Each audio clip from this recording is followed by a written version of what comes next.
प्रणाम. सर्वज्ञ श्रीचक्र प्रभूंनी अष्टधा प्रकृती हाच प्रपंच सांगून तो प्रपंच कोणत्या ठिकाणी असतो हे आपल्याला सांगितलेलं आहे. आणि हाच प्रपंच अनादीच्या व नित्य पदार्थामध्ये चौथा पदार्थ सांगितलेला आहे. अष्टधा प्रकृती म्हणजेच जल, वायू, पृथ्वी, आकाश व अग्नी, रज, तम, सत ही अष्टधा प्रकृती. यालाच प्रपंच म्हटलं जातं आणि यालाच शास्त्रामध्ये भूते म्हटल्या गेलेलं आहे. ह्या भूतांना स्वतःचा असा स्वरूप धर्म काहीही नसतो आणि म्हणूनच प्रपंचाला जड म्हटलं गेलं आणि याचा कडतरून एकमेकाला व्याप असतो.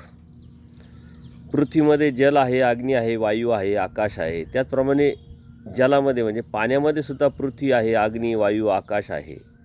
तर या भूतांमध्ये प्रत्येक भूतं कडतरून व्याप घेऊन राहत असतात. एक मुख्य असतं, जसं पृथ्वीला मुख्य आहे, बाकी अनुषंगिक आहे. जलाला जल मुख्य आहे, बाकी अनुषंगिक आहे. असं प्रत्येक गोष्ट प्रत्येकमध्ये असते आणि जड असल्यामुळे त्यांना स्वओळखीचे असं काही ज्ञान पण नसतं. त्याचप्रमाणे स्वसामर्थ्य पण त्यांना काहीच नसतं आणि ह्याच कारणामुळे त्यांना अव्यक्तिस्वरूपी अष्टभैरव देवतेचा आधार घ्यावा लागतो किंवा व्यक्तस्वरूपी मायेचा आधार घ्यावा लागतो आणि ह्या आधाराशिवाय ते मात्र राहू शकत नाही.